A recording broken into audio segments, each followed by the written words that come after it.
चलो, welcome back to the family the bio ignite. तो आज अपन लोग एक नया चैप्टर, नई यूनिट शुरू करने वाले हैं, दैट इज रिप्रोडक्शन। तो फटाक से इसको शुरू करते हैं। फटाक से इसको फिर 3-4 लेक्चर में निपटा देंगे अपन। ध्यान से सुनना, बहुत इंपॉर्टेंट यूनिट है और बहुत ही अलग यूनिट है। तुमने वैसे पढ़ा होगा एट्थ वगैरह में, 9th 8th में पढ़ा होगा तुमने इसके बारे में। ध्यान से सुनना। हमारे चैप्टर का नाम ही यही है कि हाउ डू ऑर्गेनिजम्स रिप्रोड्यूस। इस रिप्रोड्यूस में, इस पूरे स्टेटमेंट में तुमको सिर्फ दो चीजों से मतलब होना चाहिए, एक ऑर्गेनिज्म और दूसरा रिप्रोड्यूस। ऑर्गेनिज्म का मतलब क्या होता है? कोई भी स्पीशीज, प्लांट हो, एनिमल हो, कोई भी हो, माइक्रो ऑर्गेनिज्म पता क्या होता है? बैक्टीरिया वायरस जो होते हैं, जो बैक्टीरिया वायरस होते हैं, ये सब माइक्रोब्स होते हैं, बहुत छोटे छोटे, जिन्हें हम अपनी आंखों से नहीं देख सकते, हमें माइक्रोस्कोप की मदद से देखना पड़ता है। वो होते हैं माइक्रोब्स। माइक्रोब्स बोल देते हैं उन्हें शॉर्ट में, और लॉन्ग टर्म के लिए माइक्रो ऑर्गेनिज्म यूज करते हैं। तो वो तो है ऑर्गेनिज्म के लिए। कोई भी प्लांट, कोई भी एनिमल, एनिमल या ह्यूमन, और या फिर माइक्रोब, ये सब ऑर्गेनिज्म में आ गए। बट ये रिप्रोड्यूस क्या है? रिप्रोड्यूस को दो वर्ड्स में तोड़ो। री और प्रोड्यूस। री मतलब क्या होता है? रिपीट करना किसी चीज को दोबारा, और प्रोड्यूस मतलब किसी चीज का प्रोडक्शन करना। तो प्रोडक्शन हो रहा है, लेकिन किस चीज का प्रोडक्शन हो रहा है? समझ रहे हो?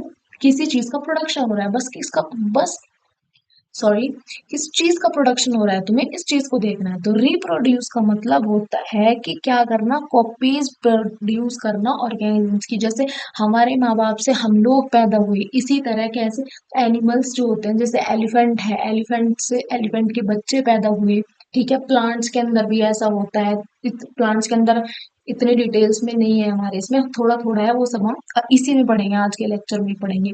तो ये होता है रिप्रोड्यूस का मतलब, कि प्रोडक्शन करना। किसकी प्रोडक्शन करना? जैसी स्पीशीज है वैसी ही स्पीशीज की प्रोडक्शन करना। ऐसा तो नहीं देखा कभी कि हाथी ने शेर का बच्चा पैदा कर दिया हो, ये तो नहीं होता ना। हाथी है तो हाथी का बच्चा ही पैदा होगा। तो ये होता है भैया रिप्रोडक्शन। ह्यूमंस में ह्यूमंस का बच्चा ही पैदा होता है, किसी जानवर का बच्चा तो पैदा नहीं होता ना। तो ये है हमारा रिप्रोड्यूस या रिप्रोडक्शन का मतलब ये होता है। अब तक हमने क्या पढ़ा? अब तक हमने प्रोसेस पढ़ लिए, डाइजेशन पढ़ लिया, खाना पीना, न्यूट्रिशन पढ़ा, डाइजेशन पढ़ा, रेस्पिरेशन पढ़ा, फिर पूरा कड़कट निकाला, सब कुछ पढ़ा। इन सारे प्रोसेस में बहुत ज्यादा एनर्जी हमने बनाई भी और एनर्जी इस्तेमाल भी करी। ठीक है, एनर्जी बनी कैसे? इस डाइजेशन से, खाने से एनर्जी बनी। इस्तेमाल कैसे हुई एनर्जी? इसमें इस्तेमाल हुई, एक्सक्रीशन में इस्तेमाल हुई हमारी एनर्जी। इन सब में, सारे प्रोसेस में एनर्जी लगती है।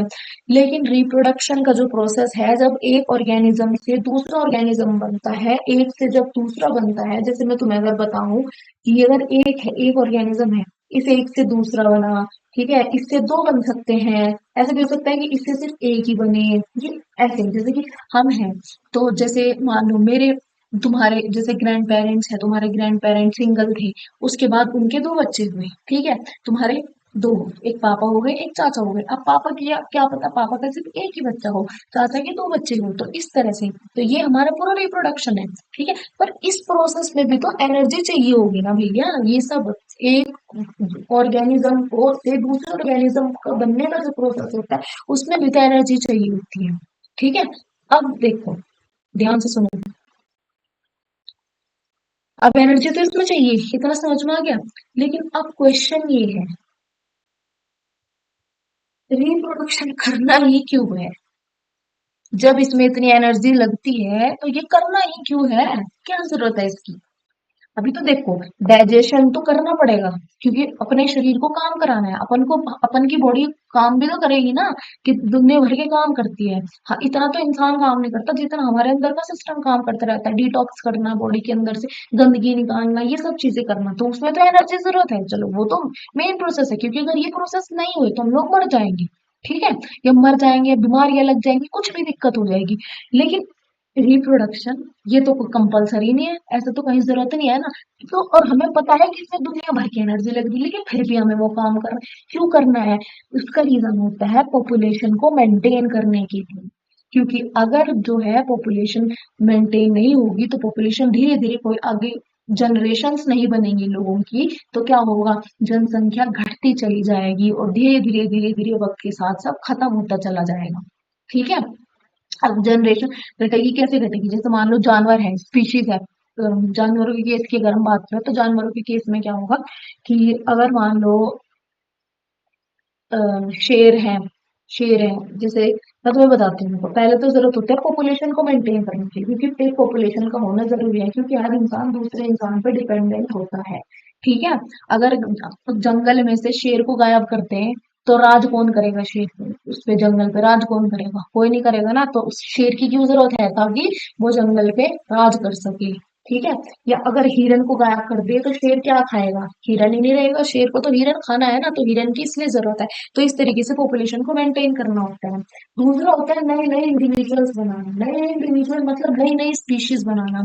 तुमने इवोल्यूशन शायद ही सुना होगा। इवोल्यूशन का मतलब होता है जो हमारे जो इस टाइम के साथ साथ हमारे शरीर में या हमारे एनवायरनमेंट में या हमारी धरती पे जो अलग अलग छोटे छोटे चेंजेस हुए जा रहे हैं, उन्हें हम इवोल्यूशन बोलते हैं।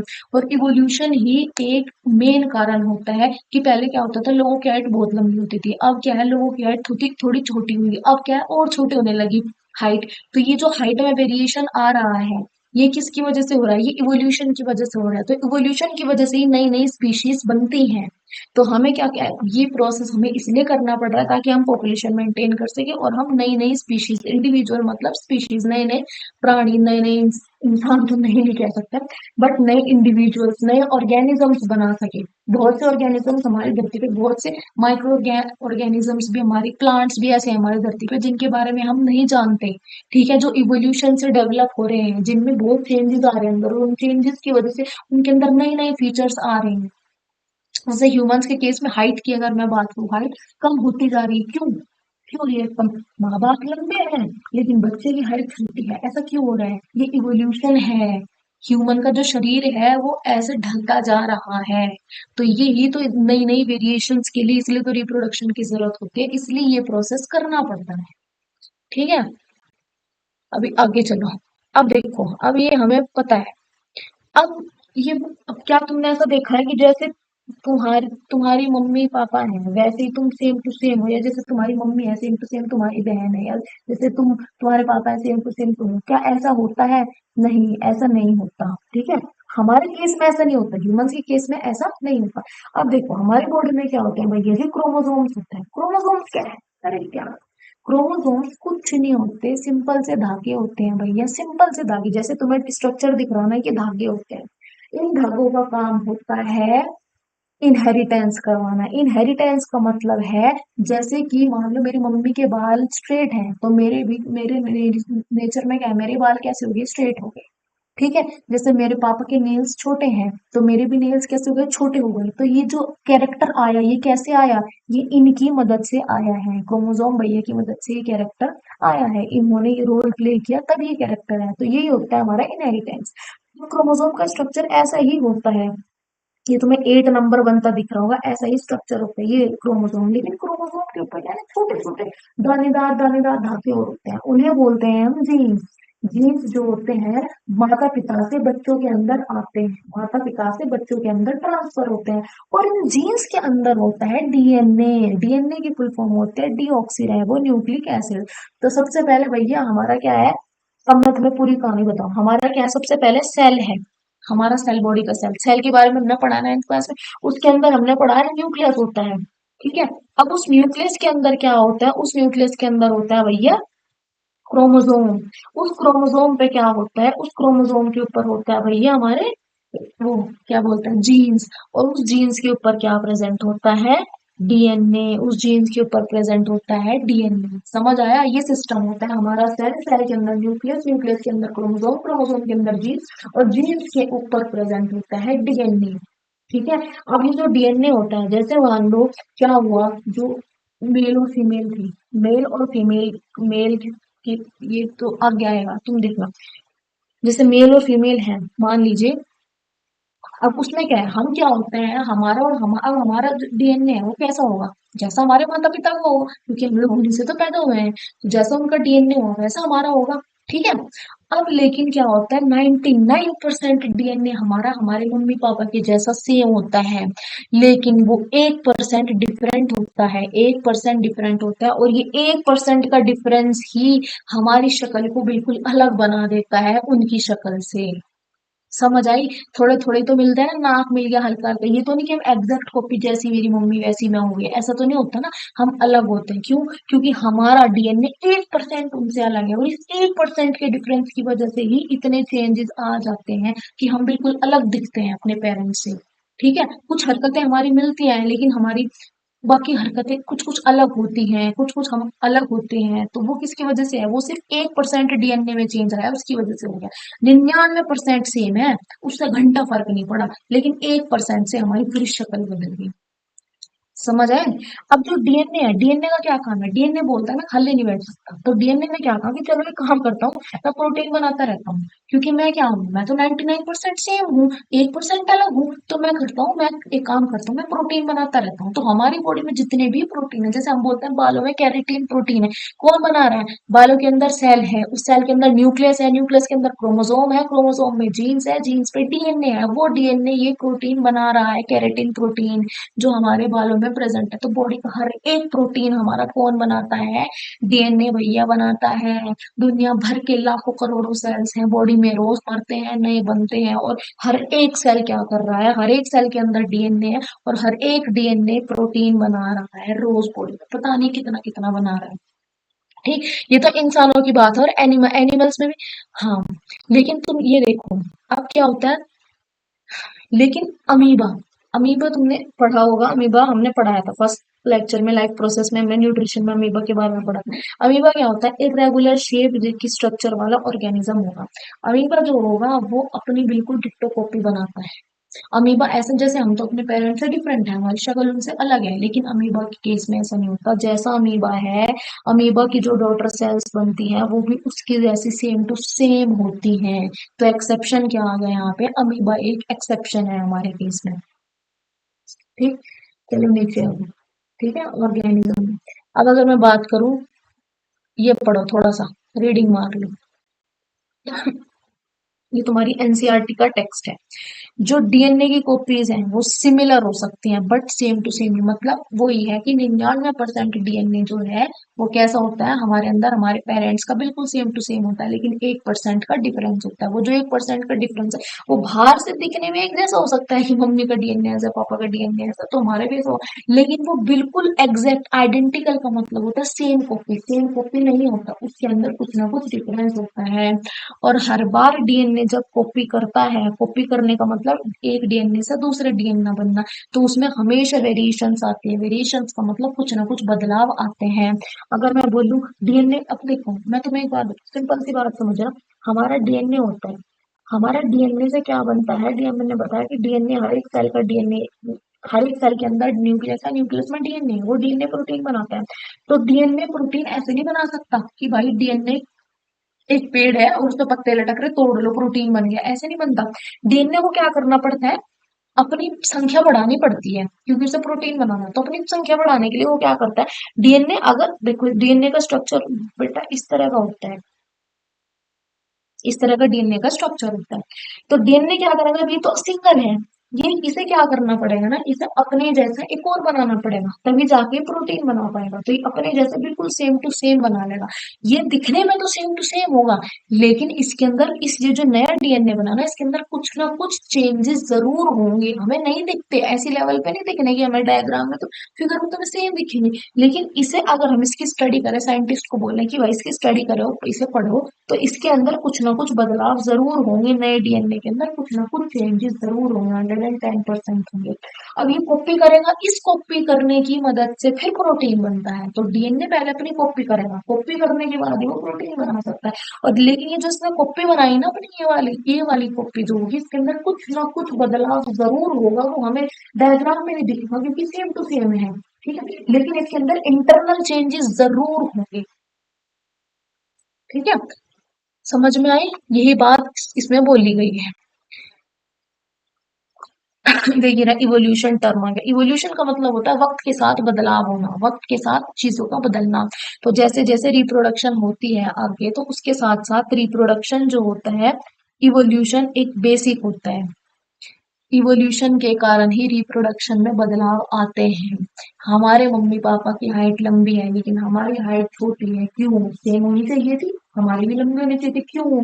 क्योंकि इवोल्यूशन हो रहा है। ठीक है, इवोल्यूशन हो रहा है, इस इवोल्यूशन ही रिप्रोडक्शन का बेसिक है, बेसिक जिसे बोलते हैं ना, बिल्कुल बेसिक। वो किसके कारण रिप्रोडक्शन में चेंजेस आ रहे हैं? इवोल्यूशन की वजह से। हमारी जो शक्ल है, मतलब मैं तुम्हें अगर बताऊं, इसी तरह की हाइट के एग्जाम्पल मैंने दिया, इसी तरह से और भी बहुत से एग्जाम्पल होता है कि मान लो मेरी मम्मी के बाल भी कर ली, पापा के बाल भी कर ली, लेकिन मेरे बाल स्ट्रेट हो गए। ये क्यों? इवोल्यूशन हो रहा है। आजकल बाल नहीं बढ़ते लड़कियों के, छोटे छोटे बाल रहते हैं। क्यों? क्योंकि इवोल्यूशन हो रहा है। इवोल्यूशन इवोल्यूशन ही रिप्रोडक्शन का एक कारण बन रहा है। ठीक है, इवोल्यूशन कुछ नहीं होता, वक्त के साथ बदलाव आना चीजों में, ये होता है। अब वेरिएशन क्या है, इंपॉर्टेंस क्या है? वेरिएशन तो मैं समझ में आ गया, वेरिएशन का मतलब होता है चेंजेस। ठीक है, वेरिएशन का सिंपल सा मतलब होता है चेंजेस होना। ना, वेरिएशन का मतलब क्या है भैया? चेंजेस। वेरिएशन का मतलब है चेंजेस। ठीक। ठीक है, बदलाव जो आते हैं उन्हें हम वेरिएशन बोलते हैं। लेकिन इस वेरिएशन की जरूरत क्या है, हमें को ये तो बता दो क्या जरूरत है। सबसे पहला, बदलते हुए एनवायरनमेंट में सर्वाइव करने के लिए वेरिएशन की जरूरत होती है। ठीक है, जैसे मैं तुम्हें अगर बैक्टीरिया का केस बताऊं, तो पहले क्या होता था कि जो बैक्टीरिया है तुमसे थोड़ी सी हीट तो वो मर जाएगा। आजकल ऐसे ऐसे बैक्टीरिया आ चुके हैं कि जिन्हें अगर हम क्या करें, बैक्टीरिया ने अपने आप को इतना डेवलप कर लिया कि अगर तुम उसे 200 डिग्री तक की भी हीट, 150 200 डिग्री तक की भी हीट दे दो ना, वो तब भी उसे कोई फर्क नहीं पड़ता, वो जिंदा रह लेगा। तो ये क्यों? कैसे चेंज करा? बैक्टीरिया ने उस 100 डिग्री टेम्परेचर, उस 50 डिग्री टेम्परेचर में रहना सीखा। उसने पहचाना कि मैं इसमें कैसे रहूं, कैसे जिंदा रहूं अपने आप को, और इसी तरीके से फिर आज वो 200 डिग्री तक भी जिंदा रह सकता है। तो ये चेंज हो रहे हैं। ठीक है, जिंदा रहने के लिए हमें चेंज करना पड़ता है अपने आप को। जैसा क्या होता है कि अगर हम किसी दूसरे स्टेट में चले जाए रहने के लिए, तो वहां रहने के लिए हमें अपने आप को चेंज करना पड़ता है, वहां के एनवायरनमेंट में ढलना पड़ता है, वहां के लोगों की जो लैंग्वेज है उसमें ढलना पड़ता है। तो ये सब। दूसरा, बेसिक्स ऑफ इवोल्यूशन, वेरिएशन, बदलाव। बदलाव कैसे आएगा? इवोल्यूशन के कारण ही आएगा। बेसिक है इवोल्यूशन का, इवोल्यूशन होगा, बदलाव आएगा। इवोल्यूशन होगा, हमेशा होगा। पहले बोलते हैं ना, बंदरों से इंसान आए, वो भी इवोल्यूशन था। अब इंसान लंबे थे, उनकी हाइट कम होती जा रही है, ये भी इवोल्यूशन हो रहा है, हमेशा होता रहता है। और इवोल्यूशन ऐसे नहीं होता कि एक दिन दो दिन में हो गया, सालों लग जाते हैं इवोल्यूशन होने में। थोड़ा सा बदलाव, इंसान की हाइट में आज बदलाव दिख रहा है, अगर तुम्हें लंबे से छोटी हो रही, तो इसमें कईयों साल लग चुके हैं, कई साल लग चुके हैं इसमें, तब ये बदलाव दिखा। एक साल में नहीं बदलाव आता। दूसरा क्या है? Disease resistant. वेरिएशन से, बदलाव से हम बीमारियों से लड़ने की शक्ति हमारी बदल जाती है, बढ़ जाती है। पहले क्या था कि छोटी छोटी सी डेंगू वगैरह से भी बहुत ज्यादा डेथ हो जाती थी, लेकिन आज हम लोगों ने अपने इम्यून सिस्टम को, अपने आप को इतना डेवलप कर लिया कि जो बीमारी है ना छोटी छोटी, इनसे हम आराम से लड़ लेते हैं। चौथा है फिर बेटर एडेप्टेशन। एडेप्टेशन का मतलब क्या होता है? किसी भी एनवायरनमेंट में रहने के लिए जो हमें आदत डेवलप करनी पड़ती है अपने अंदर, वो एडेप्टेशन। तो वो आदत भी हम किसकी वजह से? इस वेरिएशन की वजह से, इस वेरिएशन के कारण ही डेवलप कर रहे हैं। कंटिन्यूटी ऑफ लाइफ, अगर वेरिएशन नहीं होगा, अगर बदलाव नहीं होगा, तो इंसान जिंदा नहीं रह पाएगा। अगर मैं क्या कहूँ, एक, अगर तुम आगे 11th 12th में बायो पढ़ोगे, तब तुम उसके बारे में पढ़ोगे, एवोल्यूशन के ऊपर एक चैप्टर है 12th क्लास में। तो क्या है? लाइफ, कंटिन्यूटी ऑफ लाइफ कैसे होगी? अगर हम अपने अंदर बदलाव नहीं लाएंगे ना, तो हम लोग मर जाएंगे। डार्विन की थ्योरी होती है, अगर हम अपने अंदर चेंजेस नहीं लाएंगे तो हम लोग मर जाएंगे, इस एनवायरनमेंट में सर्वाइव नहीं कर पाएंगे। अगर वो बैक्टीरिया जो 100 डिग्री पे मर रहा था, अगर वो बैक्टीरिया ये ना सोचता कि नहीं भाई, ऐसे तो मेरी सारी पॉपुलेशन खत्म हो जाएगी, ऐसे तो कोई फायदा ही नहीं। ठीक है, खाने में बैक्टीरिया है, हमने क्या करा, गर्म करा 100 डिग्री पे उसने, ठीक है, खाना गर्म करा, मर गया बैक्टीरिया। उसने लेकिन अपने आप को उसे जिंदा रखना था, तो अपने आप को जिंदा रखने के लिए उसने उसके उस टेम्परेचर को समझा, उसके बारे में समझा, उसे समझा, और अपने आप को इतना वो बना लिया कि उसके जो जनरेशन है, उस बैक्टीरिया के जो आगे बच्चे हैं, या जो भी चीज है, वो जिंदा रह पा रहे हैं। आज 100 डिग्री पे भी वो नहीं मर रही। तो ये क्या है? अपनी लाइफ क्यों, अपनी लाइफ को बढ़ा रहा है, उसने कंटिन्यूटी करी लाइफ की। किसकी किसकी वजह से? वेरिएशन, चेंजेस की वजह से। उसने अपने अंदर ऐसे ऐसे चेंजेस कर लिए कि अब वो 200 डिग्री पे भी नहीं मर पा रहा। अब रिप्रोडक्शन जो है भैया, रिप्रोडक्शन का मतलब दो तरह के होते हैं रिप्रोडक्शन। एक तो एसेक्सुअल, एक सेक्सुअल। एसेक्सुअल जिसमें सिंगल पेरेंट इन्वॉल्व होता है, और जो सेक्सुअल होगा उसमें दो पेरेंट इन्वॉल्व होंगे। सिंगल पेरेंट मतलब जैसे अमीबा हो गया, और टू पेरेंट्स मतलब ह्यूमन में एक मेल और एक फीमेल चाहिए होता है। लेकिन अमीबा खुद कर लेगा, अमीबा बड़ा डिपेंडेंट है। अमीबा पता है क्या करता है? तुम्हारा नीचे होगा शायद, इसमें मैंने लगाया होगा, तुम्हें बताऊंगी मैं नीचे से। देखो अब एसेक्सुअल रिप्रोडक्शन के भी आगे टाइप्स हैं, समझो जरा। टाइप्स क्या है? सबसे पहले बाइनरी फिजन है, ये एग्जांपल तुम्हें याद रखने की, बाइनरी फिजन अमीबा में होता है। फिर ये रीजनरेशन प्लेनेरिया में होगा, फ्रेगमेंटेशन स्पायरोगायरा में होगा, बडिंग ईस्ट कह लो या हाइड्रा, एक हाइड्रा होता है उसमें भी होता है, वेजिटेटिव प्रोपोगेशन प्लांट में होगा, और मल्टीपल फिजन होता है प्लाज्मोडियम में। ये सारे एग्जाम्पल तुम्हें याद रखने हैं, ठीक है। और प्लाज्मोडियम मतलब मल्टीपल डॉटर सेल्स इसके अंदर बनते हैं, तुम्हें आगे मैं बताऊंगी कैसे बनते हैं। बाइनरी फिजन का एग्जांपल है, एनसीईआरटी में दिया है, अमीबा और लेशमानिया। बाइनरी फिजन के अंदर होता क्या है, अभी ये देखो। सबसे पहले अमीबा है, ये अमीबा है, जैसे तुम्हें दिख रहा, साफ साफ दिख रहा है अमीबा। ये अमीबा क्या है, इसके अंदर देखो यहाँ पे इसका न्यूक्लियस है, इस न्यूक्लियस के अंदर क्या है, इसका डीएनए है, ठीक। और इसके पास और क्या क्या है, ये इसका साइटोप्लाज्म है पूरा, और बस इतना ही होता है इसके पास, ठीक। उसके बाद अब इसने क्या किया, अब ये क्या करेगा, अब ये जाके इसने सबसे पहले अपने डीएन अपने न्यूक्लियस के दो टुकड़े करे।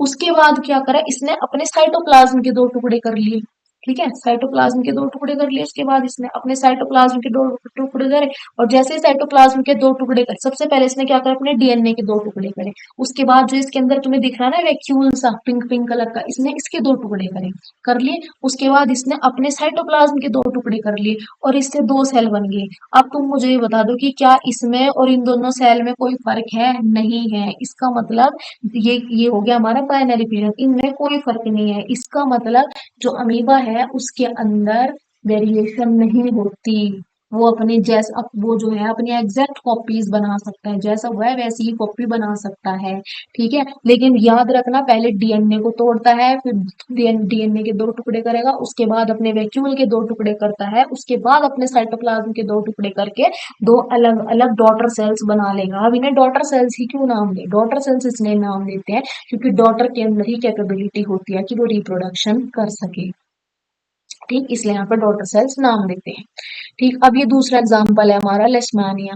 लेशमानिया ने क्या किया, सबसे पहले ये देखो, ऐसा पहले तुम्हें ऐसा दिख रहा है, उसके बाद लास्ट में देखो ये भी क्या करता है, पहले अपने डीएनए के दो टुकड़े करेगा, उसके बाद वैक्यूल के दो टुकड़े करेगा, उसके बाद अपने क्या करेगा, साइटोप्लाज्म के दो टुकड़े करेगा। याद रखो, ये वरना मैं तुम्हें फोड़ दूंगी, तुम इतनी बात मेरी याद रखो।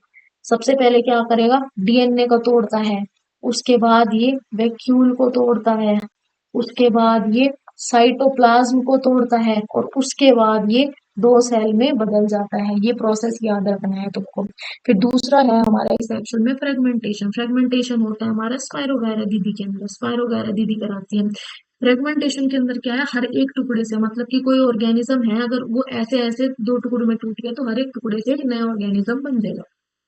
ये देखो एग्जाम्पल, देखो यहाँ पे दिख रहा है तुम्हें, ये स्पाइरोगायरा है, स्पाइरोगायरा के तीन टुकड़े हो गए, हमने इसे काट दिया, ऐसे तीन टुकड़ों में हमने इसे काट दिया, तीन टुकड़े। अब तीनों टुकड़ों से अलग अलग, मतलब ये अलग अलग ऑर्गेनिज्म बन गए, तीन ऑर्गेनिज्म इसने नए पैदा कर लिए। देखो ये तीनों के तीनों बिल्कुल इसके सेम है, क्योंकि ये एसेक्सुअल रिप्रोडक्शन चल रहा है। एसेक्सुअल के अंदर सिंगल और पेरेंट इन्वॉल्व होता है, वो अपने बिल्कुल पेरेंट की कॉपी बनता है चाइल्ड।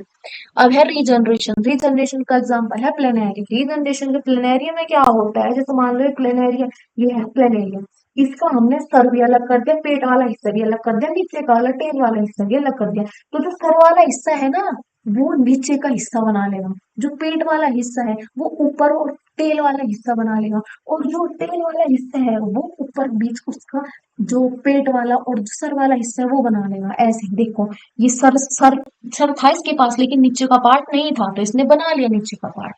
मतलब जो भी पार्ट है ना, वो पूरा का पूरा नया ऑर्गेनिज्म बना लेगा उस सिंगल पार्ट से।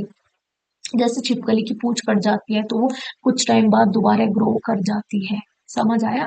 तो ये देखो, इसके पास सिर्फ टेल टेल थी, लेकिन इस टेल से इसने अपना पूरी बॉडी बना ली। तो ये किसका एग्जाम्पल है, प्लेनेरिया रीजनरेशन का एग्जाम्पल है, ठीक। एनसीईआरटी। उसके बाद आता है बडिंग। बडिंग क्या होता है, बड की फॉर्मेशन होना। बडिंग यीस्ट और हाइड्रा हमारा होता है, हाइड्रा एनसीईआरटी में दिया, हाइड्रा में भी ये होता है। बड बनती है, बड क्या बनेगी, बड से एक नया ऑर्गेनिज्म बनता है। जैसे कि मान लीजिए ये है, ये हमारा ईस्ट है, ठीक है। इस ईस्ट के ऊपर एक ऐसे छोटी सी वो बनती है, ऐसे ऐसे छोटी सी टोपी टाइप बनेगी। इस टोपी के ऊपर एक और टोपी, एक और टोपी, एक और टोपी, ये सारी टोपियां झड़ के गिर जाएंगी, और इन हर एक टोपी से एक नया ईस्ट बन जाएगा। तीन टोपी है ना, तीन से तीन ईस्ट बनेंगे, समझ आई। ये होता है बड़ी। फिर वेजिटेटिव प्रोपगेशन, वेजिटेटिव प्रोपगेशन जो होगा भैया वो प्लांट्स के अंदर देखने को मिलेगा तुम्हें। प्लांट्स के अंदर ये होता है, इसमें क्या होगा, प्लांट की पत्ती हो, प्लांट की रूट हो, प्लांट की स्टेम हो, कुछ भी हो, हर एक पार्ट से एक नया प्लांट प्रोड्यूस हो सकता है। जैसे अगर तुमने देखा हो जैस्मिन का जो प्लांट होता है, जैस्मिन के प्लांट के हम लोग क्या करते हैं, उसकी जो ऊपर की ये होती है, जैसे मान लीजिए ये रूट्स है नीचे और ये प्लांट है, ठीक है, ये प्लांट है, हम लोग क्या करते हैं, ये जो है इसे मिट्टी में दबा देंगे, ऐसे मिट्टी में दबा के इसके ऊपर और मिट्टी डाल दी, तो तुम देखोगे कि इससे एक नया जैस्मिन का प्लांट प्रोड्यूस हो जाएगा। हमने बीज नहीं डाला ना, हमने पौधा लगाया, बस ये वाली जो इसकी टहनी थी इसे हमने मिट्टी में दबा दिया, तो इससे नया प्लांट उग गया। ऐसे होती है, ठीक है। रोज जैसे, जैसे रोज तुमने गुलाब देखा है, गुलाब के लिए हमें क्या, हम गुलाब की क्या करते हैं, सिर्फ कली काटते हैं, छोटा सा गुलाब का पार्ट काट लेंगे और जैसे ही सीजन होएगा उस पार्ट को हम मिट्टी में ऐसा कैसे, उसमें रूट्स भी नहीं होती, सिर्फ ऊपर की कटिंग होती है, उसकी कलियां होती हैं, छोटा सा पार्ट होता है ऊपर का, उसमें रूट्स नहीं होती, हम उसे मिट्टी में दबाएंगे और उससे नया गुलाब का फूल जो है वो खिलेगा। ये क्या होता है, ये होता है हमारा वेजिटेटिव प्रोपगेशन। समझ में, कि प्लांट के किसी भी पार्ट से हम एक नया प्लांट उगा रहे हैं, इसे वेजिटेटिव प्रोपगेशन बोलते हैं। अब इसके अंदर क्या होता है, मेथड है, जैसे कि ग्राफ्टिंग।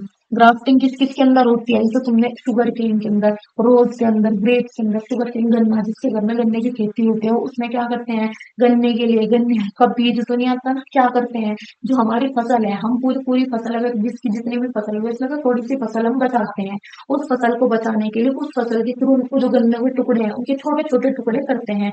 छोटे छोटे टुकड़े करने के बाद फिर खेत के अंदर या क्या करेंगे, ऐसी पतली पतली सी रोज बनाते हैं मिट्टी की, ऐसे। और जो इतना बड़ा गन्ना था, मतलब एक गन्ना था, हमने उसके 5 टुकड़े कर दिए, फिर वो गन्ने के जो टुकड़े हैं हमारे, उन्हें हम लोग ऐसे डाल देंगे, एक यहाँ, एक यहाँ, एक यहाँ, एक यहाँ, एक यहाँ, एक यहाँ, ऐसे, ये ऐसे डालते हैं, ठीक है, मैंने देखा है। उसके बाद हम क्या करेंगे, ट्रैक्टर चला देंगे, ट्रैक्टर पूरे खेत में ही ट्रैक्टर चला देंगे, ताकि ये जो टुकड़े हैं ये मिट्टी के अंदर हल्के हल्के चले जाएं। उसके बाद तुम क्या देखोगे, 2 महीने बाद गन्ने की फसल खड़ी हो जाएगी और उगनी शुरू हो जाएगी। तो इसे क्या बोलते हैं, ग्राफ्टिंग बोलते हैं। ऐसे होती है गन्ने की फसल। ऐसे ही गुलाब की होती है, ये तुम्हें याद रखना, रोज की, ग्रेप्स की ऐसे ही होती है। तो ये है वेजिटेटिव प्रोपोगेशन। अब एक आता है स्पोर फॉर्मेशन। स्पोर फॉर्मेशन मतलब, स्पोर्स क्या होता है, कुछ नहीं होते, छोटे छोटे दाने होते हैं भैया स्पोर्स, ये होते हैं बस। जैसे इनका नाम है स्पोर, पोर मतलब छेद, तो ऐसे ही स्पोर, छोटे छोटे से जो दाने हैं उन्हें स्पोर बोलते हैं, फंगस के अंदर ही देखने को मिलती है। और जब ये स्पोर, अपने मान लो ये स्पोर्स को हमने मॉइस्चर दिया, नरिशमेंट दिया, इस स्पोर को क्या चाहिए, कुछ चीज चाहिए जिससे कि अच्छे से ग्रो कर सके। जब हम इसे वो सारी सुविधाएं दे देंगे जिससे अच्छे से ग्रो कर सके, तो ये स्पोर क्या करेगा, ऐसे भट ग्रो करना शुरू कर देगा। ठीक ही होता है।